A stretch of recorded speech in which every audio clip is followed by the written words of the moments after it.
Ouvindo, pois, os filisteus que Davi fora ungido rei sobre todo Israel, subiram todos para prender Davi. Ouvindo Davi, saiu contra eles. Mas vieram os filisteus e investiram contra ele no vale dos Refaíns. Então Davi consultou a Deus, dizendo: subirei contra os filisteus?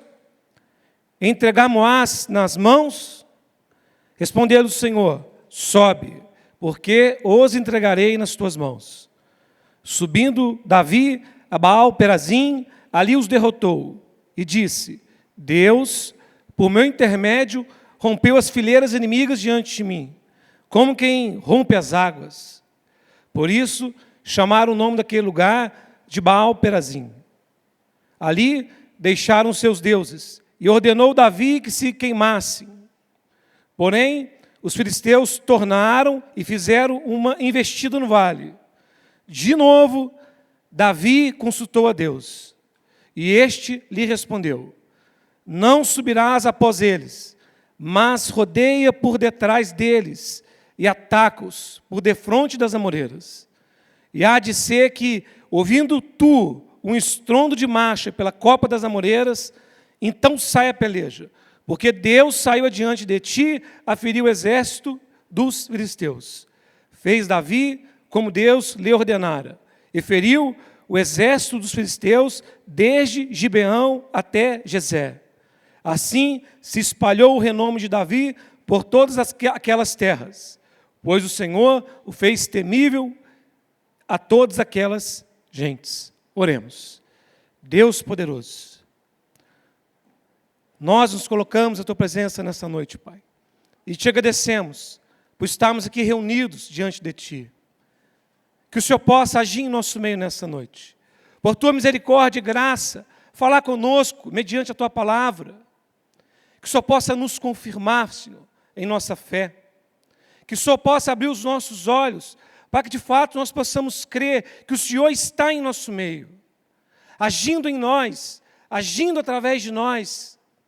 Que o Senhor possa abrir os nossos olhos, Pai, para que a gente possa compreender o Teu plano para a Tua igreja, o Teu plano para a nossa vida. Que a gente possa descobrir, Senhor, mediante a Tua graça e misericórdia, as obras que o Senhor quer fazer em nós, através de nós. Abra os nossos olhos, Senhor, para que a gente realmente creia que o Senhor está aqui. Esta é a Tua igreja, este é o Teu povo. Que o Senhor possa nos conduzir, Rei dos reis, Senhor dos senhores. Assim como o Senhor conduziu a Davi, a Israel nesse combate. Tu és o nosso Deus. Nós nos achegamos a Ti e Te pedimos: fala conosco. Abra os nossos ouvidos para ouvir a Tua voz. Prepara o nosso coração para receber a Tua palavra. Sim, Pai, faça que a Tua palavra gere fruto em nossas vidas. Frutos para a Tua glória, frutos para o Teu louvor. Em nome de Jesus. Amém. Os irmãos podem se sentar. Amados irmãos, eu olho para esse texto aqui, eu fico assim até impressionado, eu fico imaginando esse exército ali, preparado para o combate, imaginando Davi consultando a Deus, Deus respondendo, Deus dando estratégia.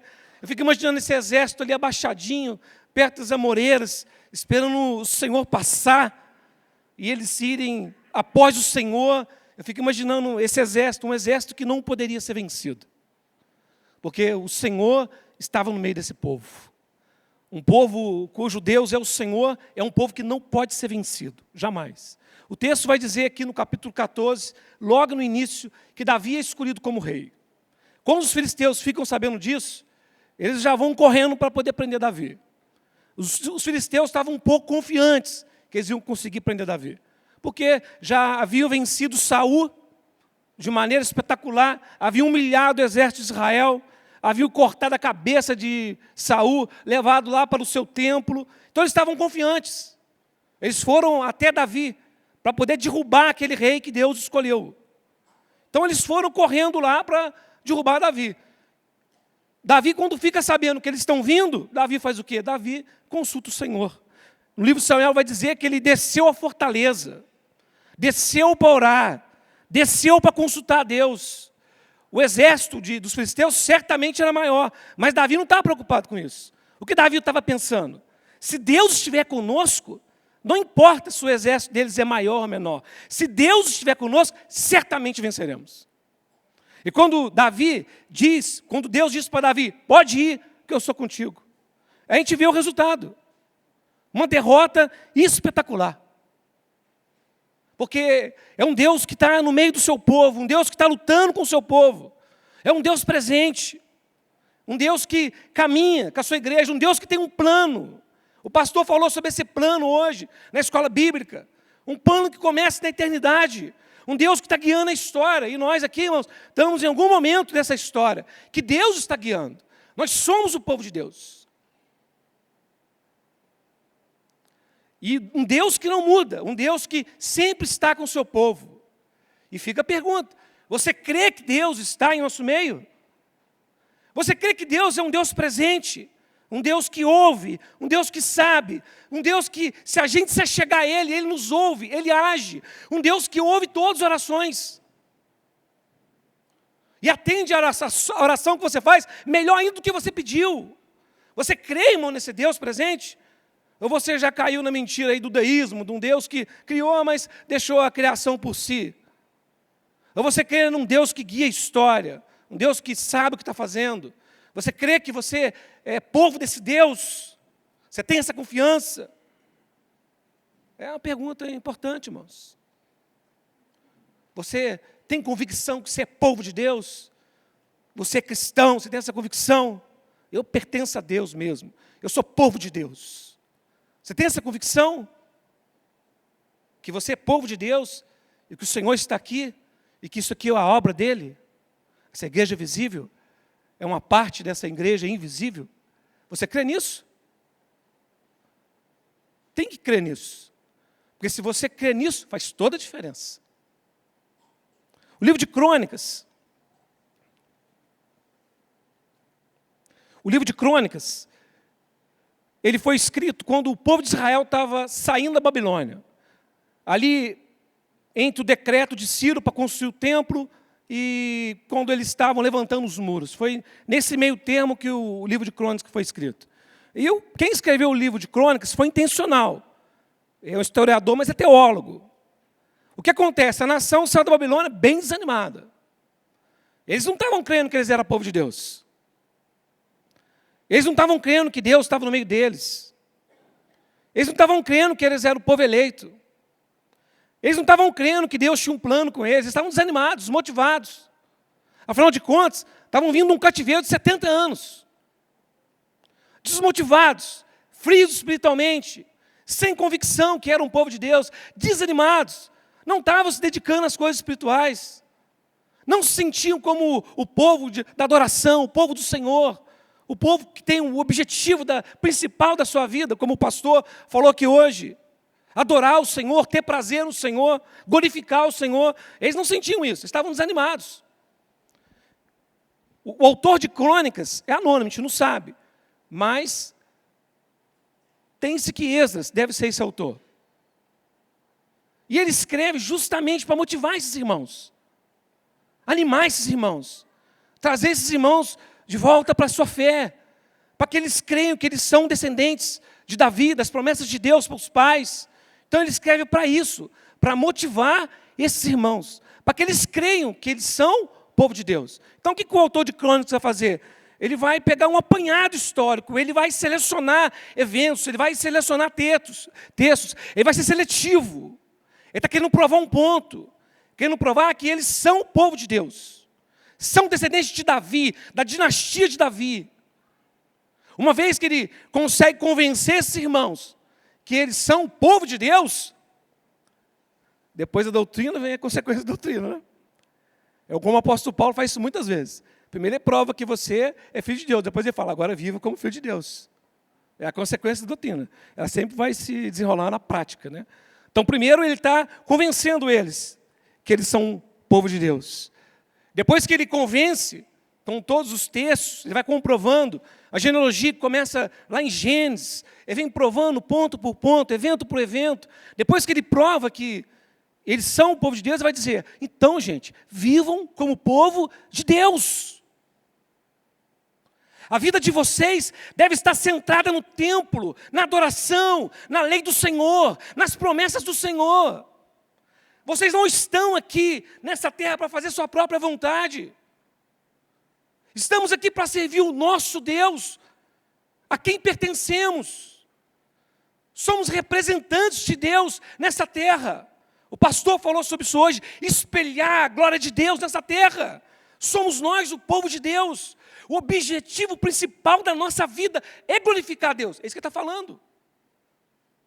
Se vocês creem que vocês são o povo de Deus, então o objetivo da vida de vocês é glorificar a Deus. Aí fica a pergunta, irmãos. Vocês creem que são o povo de Deus? Você recebeu Jesus como teu Senhor e Salvador? Você se arrependeu dos seus pecados? Porque se você se arrependeu dos seus pecados e recebeu Jesus como teu Senhor e Salvador, você é filho de Deus. E nada pode mudar isso. Você pode até falar, irmão, mas eu tenho vivido uma vida fria, tomei decisões erradas, eu confesso que eu devo estar na disciplina do Senhor, meti o pé pelas mãos, não tenho glorificado a Deus, tenho até desonrado o Senhor. Eu não creio que Deus tem um plano para mim mais. Eu acho que Deus já me rejeitou de maneira definitiva. Mas é justamente isso que o autor de Crônicas está dizendo. Deus não rejeitou vocês.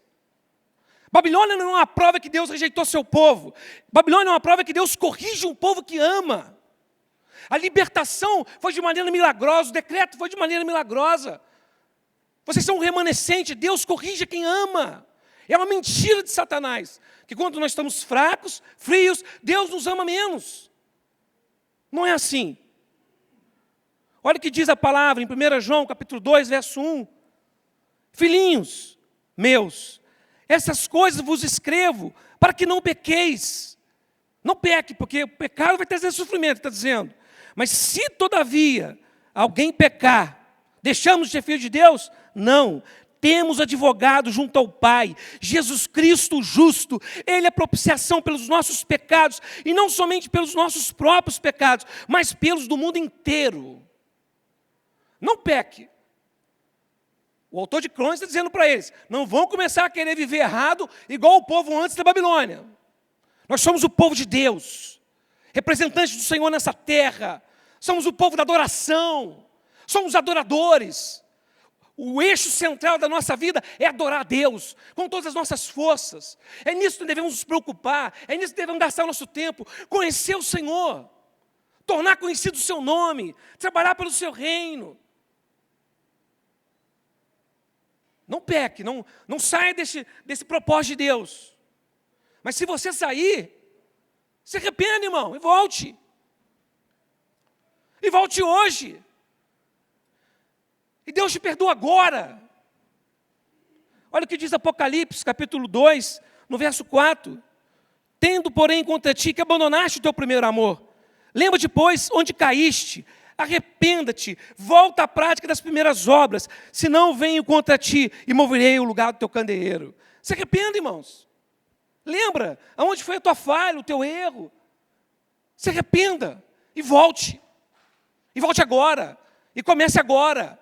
Porque o Senhor está em nosso meio. Essa é a questão, o Senhor está em nosso meio. Deus está no meio do seu povo. Deus está conosco, irmãos. Aquele povo lá em Crônicas estavam cercados de inimigos, muita gente lutando contra eles, muita dificuldade interna e externa. Era um povo pequeno, fraco, mas o Senhor estava com eles e por isso eles iriam vencer.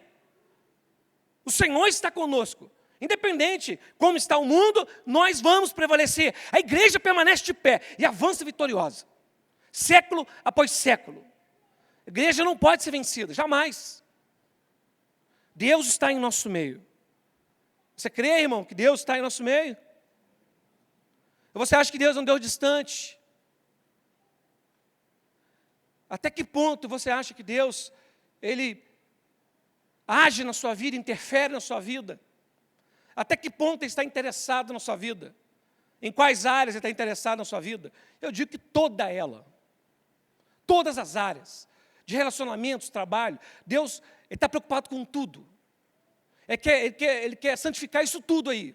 Ele quer mudar a tua forma de pensar, a tua forma de agir, a tua forma de se relacionar, a tua forma de trabalhar. Ele quer mudar isso tudo. A mão de Deus está agindo nisso tudo aí, o tempo todo. Nosso Senhor é um Senhor presente, que está em nosso meio. Olha o que diz o texto, agora voltando para o nosso texto, em 1 Crônicas, capítulo 14. Olha o que é um Deus presente. Eu não vou ler de novo o texto, mas no verso 10 diz que quando Davi se viu em meio àquela situação difícil, o que ele faz? Ele consulta o Senhor. Porque se nós somos o povo de Deus, nós podemos contar com a ajuda de Deus, o tempo todo, em tudo.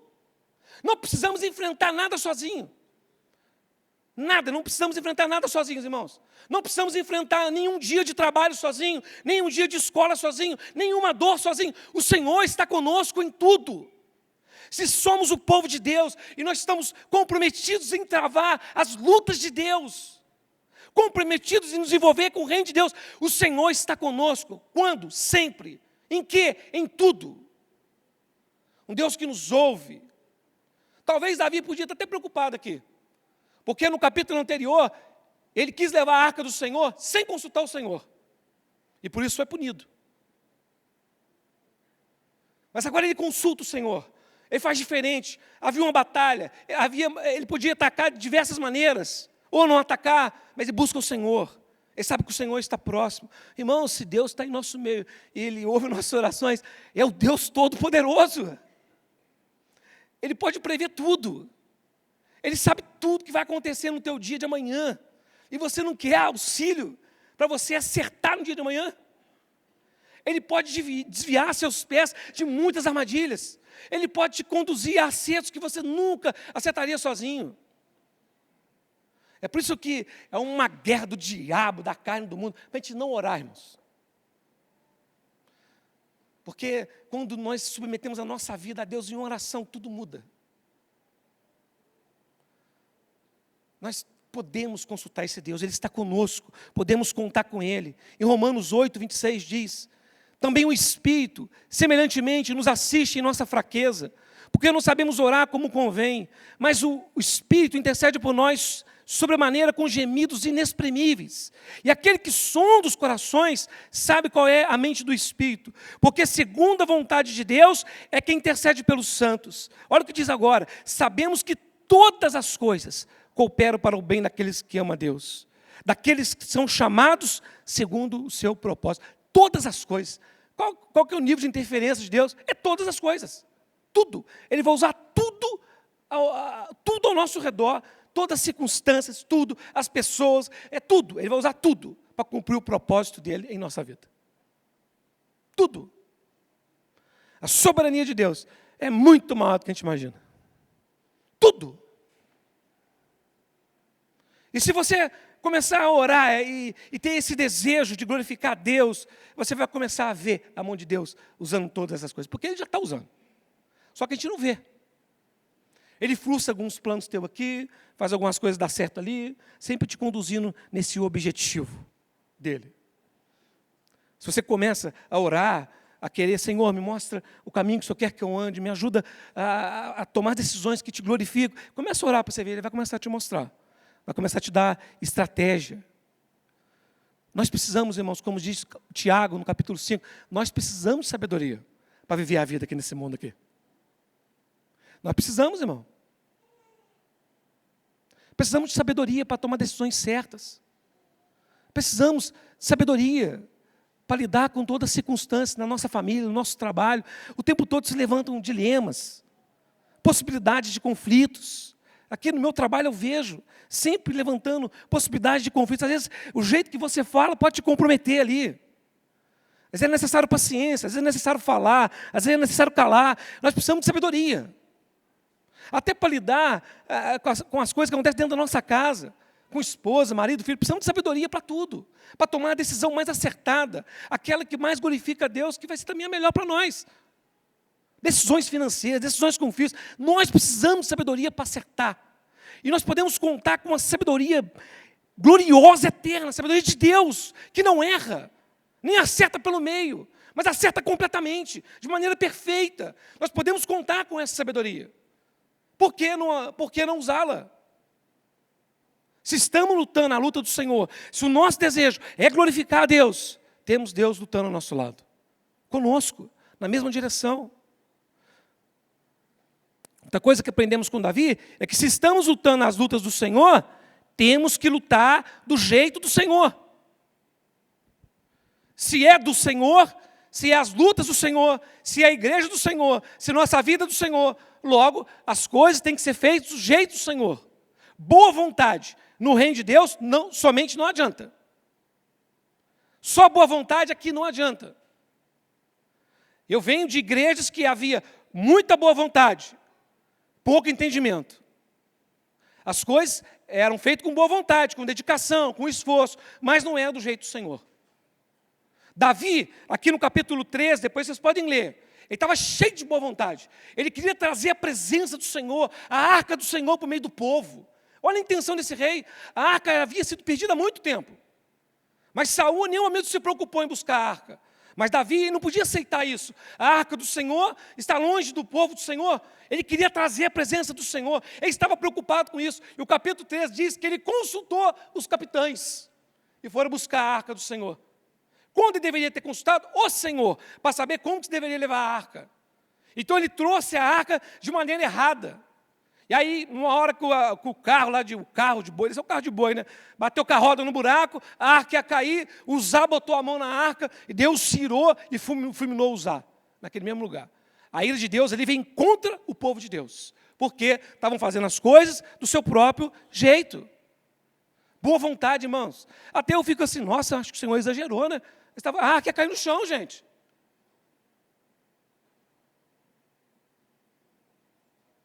É porque a nossa mente, infelizmente, ela não compreende as coisas, mas imagina a arca cair no chão. Deixa cair então. Aí Deus se ira e fulmina todo mundo. Quando você está fazendo as coisas do seu próprio jeito, vai saber o que vai acontecer. Por isso que uma igreja, um cristão, tem que ter a vida centrado na palavra de Deus, centrado na revelação. A arca de Deus não deveria ter sido levada do jeito que Davi queria. E depois, lá no capítulo 15, ele vai falar. Porque ele viu o erro que ele cometeu, ele falou assim, não, agora nós temos que consultar o Senhor como a arca deve ser levada, porque lá atrás eu não consultei. E a ira do Senhor se acendeu contra nós. Mas quando ele estava lutando contra os filisteus, ele consulta o Senhor e luta do jeito do Senhor. Então a ira de Deus agora vem contra os inimigos, não contra o povo de Deus. Quando nós fazemos as coisas do nosso jeito, a mão do Senhor vem para nos corrigir. Mas quando nós fazemos do jeito do Senhor, a mão do Senhor vai abrindo um caminho na nossa frente, aplanando, vai contra os inimigos. Então, se nós vamos fazer as coisas do Senhor, tem que ser do jeito do Senhor. Você tem que consultar o Senhor para saber como deve ser um marido segundo a vontade do Senhor, uma esposa segundo a vontade do Senhor, como um empresário deve proceder segundo a vontade do Senhor, como que você deve agir com as suas finanças, como você deve agir com a educação dos teus filhos. Tudo tem que ser consultado para saber qual é a vontade do Senhor. Como você deve gastar o teu tempo. Tudo segundo a vontade do Senhor. Se estamos lutando as lutas do Senhor e queremos prosperar como povo do Senhor, nós temos que fazer as coisas do jeito do Senhor. E se nós estamos lutando as lutas do Senhor, do jeito do Senhor, nós nunca seremos derrotados. Não há como ser derrotado. Eu fico imaginando os filisteus ali, né? Eles crentes que iam pegar Davi, eles saem correndo atrás de Davi para pegar ele, né? E é igual assim, uma pessoa fortuna correndo atrás da pessoa fraquinha, né? Aí ele vai correndo para pegar e está crente, porque ali é luta vencida, não tem como ele ganhar. Aí ele vai e entra numa portinha ali, né? Aí você vai e abre a porta para pegar ele, quando vê, tem uns 20 mais fortes que você lá dentro. Quebrei a cara. Foi isso que aconteceu. Quando eles foram contra Davi, a Bíblia, Deus abre eles como as águas, né? Rompe como as águas, destrói eles. Estavam travando uma luta contra o próprio Deus. Não havia nenhuma chance de eles serem vencidos. Porque você vai perceber que Deus dá estratégia para Davi. Uma hora Deus fala, vai para cima deles. Outra hora Deus fala, agora você não vai para cima deles. Davi consulta. Deus já tinha respondido a primeira vez, vai para cima deles. Quando os filisteus se reorganizam, Davi simplesmente podia pegar a primeira palavra e ir. Mas não, ele consulta de novo. É um de oração. Na dúvida, ele ora. Aí Deus fala, não, agora você não vai para cima deles. Agora você vai ficar lá atrás das amoreiras. Agora vai ser diferente. E eu vou para cima deles primeiro. Depois você vai. Deus dando estratégia. A gente submete a nossa vida ao Senhor, Ele dá estratégia. Estratégia para você acertar. Você está passando aquela luta no casamento, aquela luta no teu trabalho, e você quer trabalhar lá, você quer servir no teu trabalho para glorificar Deus, mas você está tendo um dilema, uma dificuldade, você quer glorificar Deus, você não sabe o que fazer, você ora, Deus te dá estratégia. Você vê aí o estado que o mundo está, e você está preocupado com os teus filhos, como instruir teus filhos, você não sabe o que fazer, você ora e Deus dá estratégia. A estratégia às vezes vem através de um livro. Quantas vezes, irmãos, Deus fala comigo através de livro? Porque eu tenho um monte de livro lá em casa que eu não vou conseguir ler, até eu morrer eu não vou conseguir ler. É uma loucura de comprar livro, não está nem cabendo mais agora, eu não sei o que eu faço. Ainda bem que uma vez eu li o professor Jonas falando, irmão, se liberta desse negócio de você ter que ler todos os livros que você compra, não se preocupe com isso não, pode comprar à vontade. A gente tem um livro para ter, né? Então, é tanto livro que não vou conseguir ler. Tem muito lá, não vai dar para ler. Mas, às vezes, eu estou passando algum problema, um dilema, eu assento lá na frente daqueles livros, e de repente um livro salta aos meus olhos, eu abro aquele livro, é uma resposta justamente para aquilo que eu estou vivendo. E ali vem uma estratégia, uma direção. É um Deus presente. Você está aí preocupado como educar teus filhos, e Deus pega, e agora vai ter o quê aqui? Durante todos os domingos, até acabar o ano, até no início do ano que vem, teologia bíblica da família. Num tempo como esse, que a igreja está sendo combatida, a nossa família está sendo combatida, a gente precisa de estratégia. Deus pega, Ele vai te ajudar e dá uma estratégia. Ele leva o pastor Ricardinho, os pastores, a tomar a decisão de passar um ano ensinando cada um de nós a sermos uma família que glorifica a Deus. As estratégias que Deus dá. Não bastasse, seminário da família. É o Senhor cuidando da gente. Você passando uma luta, e de repente você vem no culto, e a pregação fala justamente naquilo que está te afligindo. É Deus dando estratégia.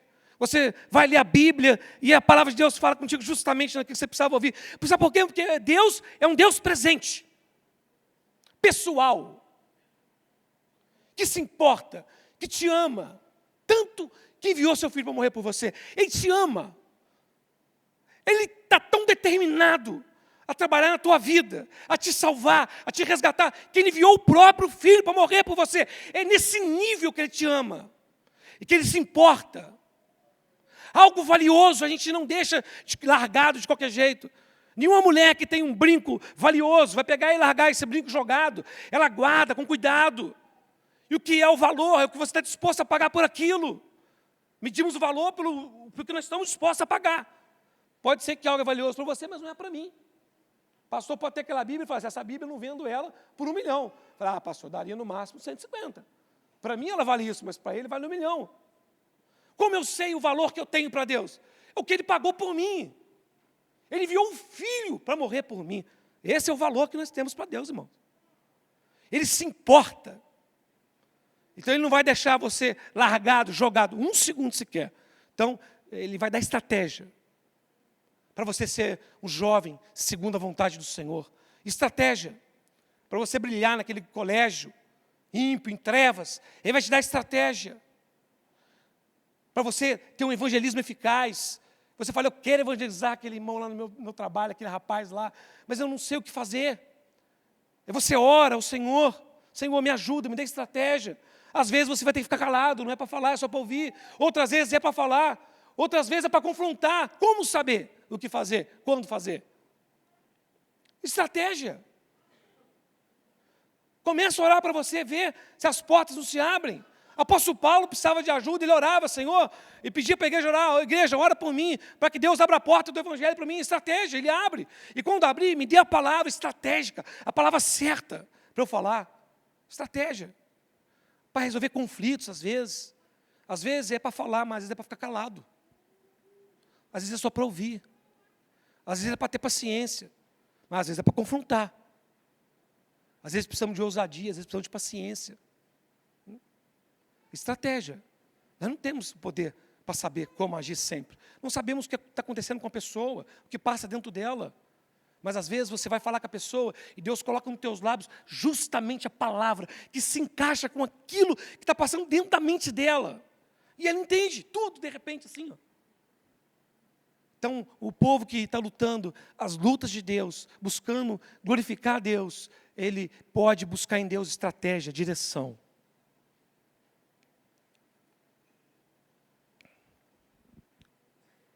Irmãos, nós vamos perceber que o grande desejo de Davi, você vai ver isso no capítulo 13, 14, o grande objetivo de Davi, você vai ver isso nos Salmos.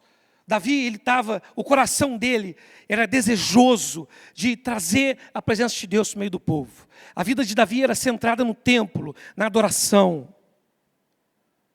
Então Davi, ele queria trazer, ele não ia deixar aquela arca longe do Senhor. Como eu disse, na primeira vez Davi falha, porque ele vai tentar trazer do seu jeito. Mas na segunda vez ele consulta o Senhor.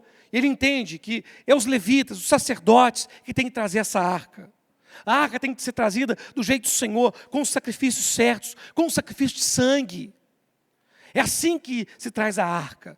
Davi tinha um desejo de trazer a presença do Senhor para o meio do povo. Ele tinha desejo de fazer um templo, onde o Senhor pudesse habitar.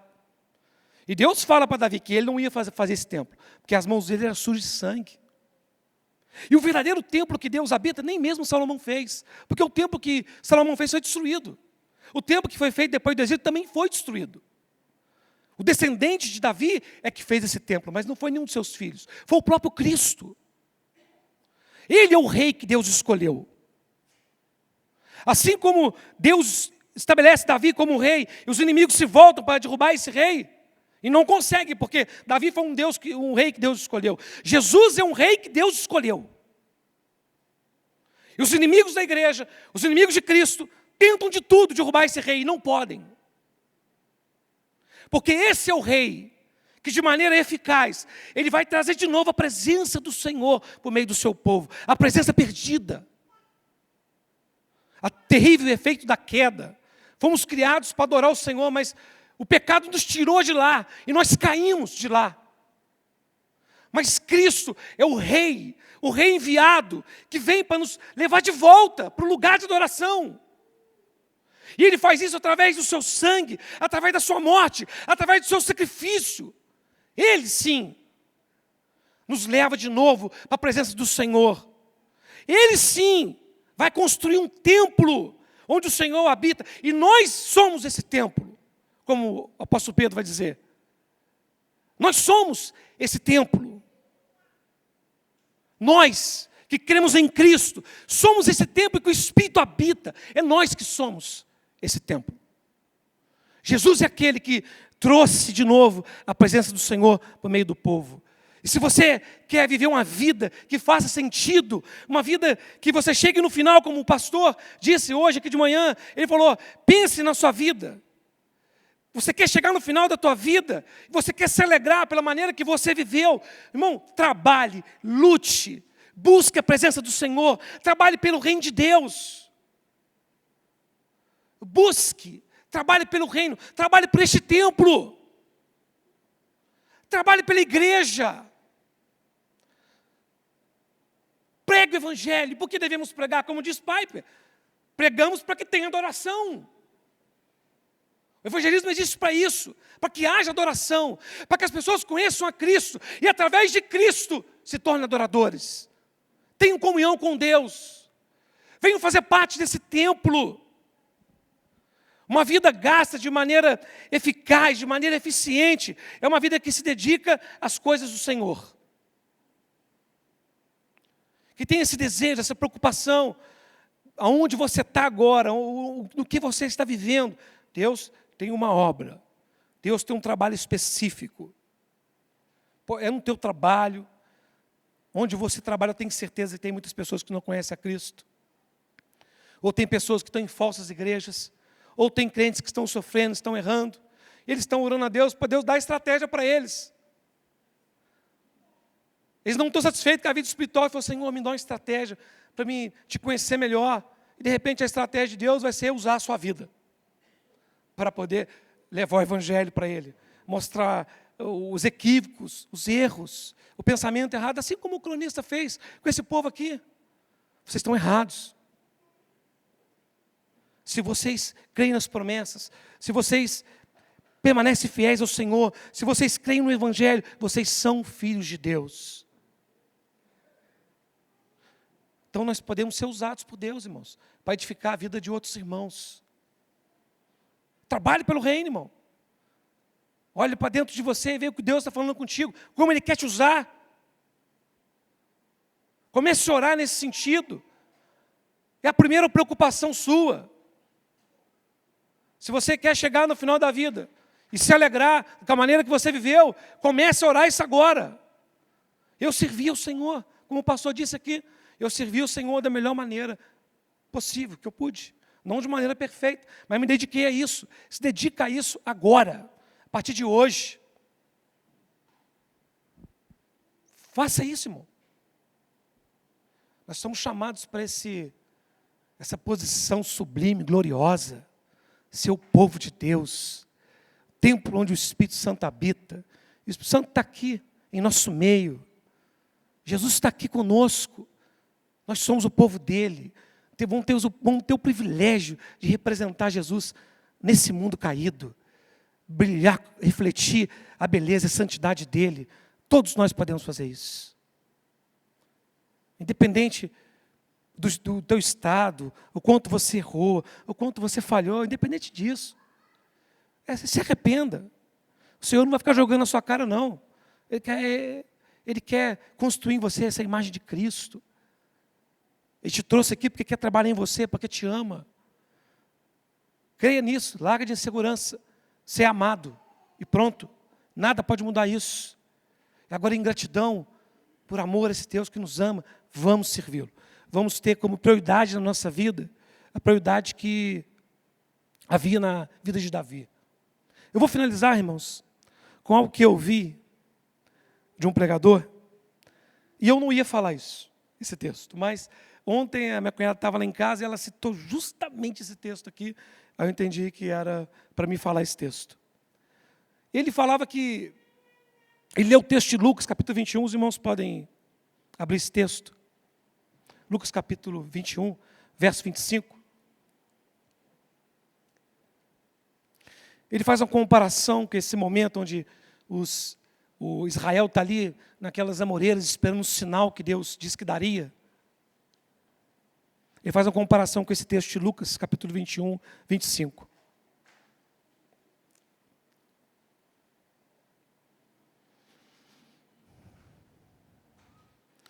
Lembramos, o Deus deu um sinal para Davi.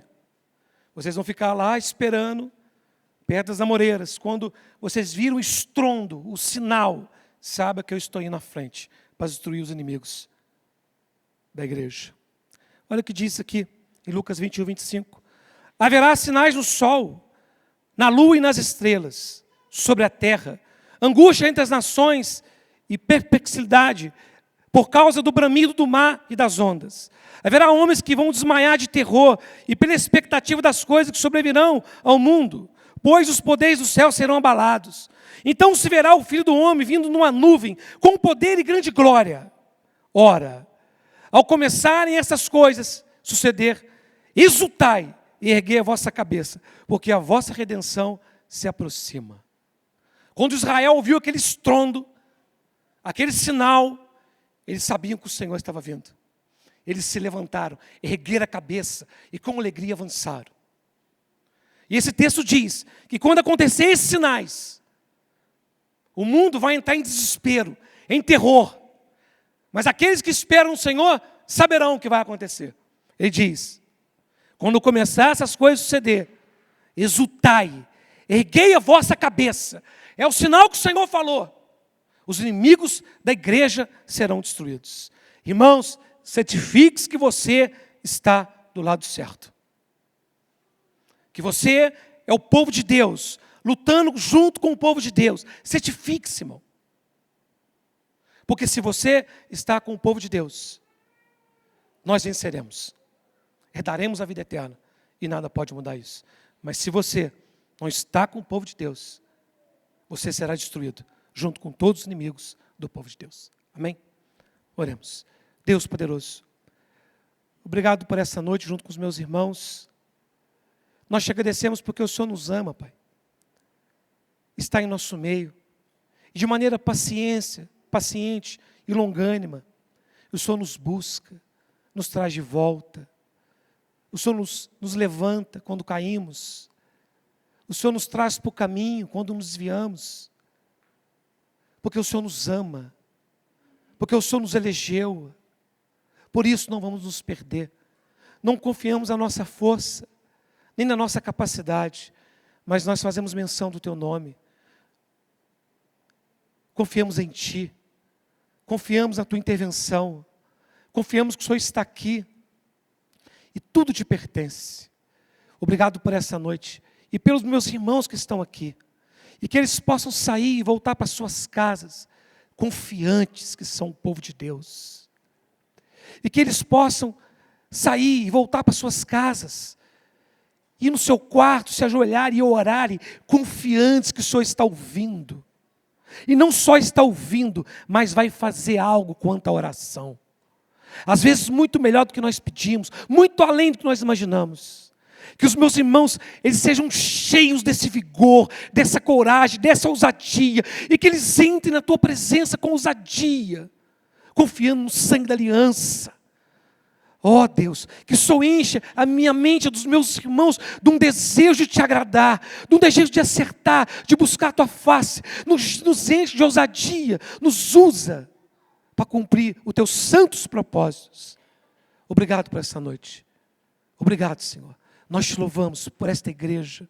Te louvamos por cada irmão que está aqui, e aqueles que não estão aqui, e aqueles que ainda vão chegar, nós Te louvamos.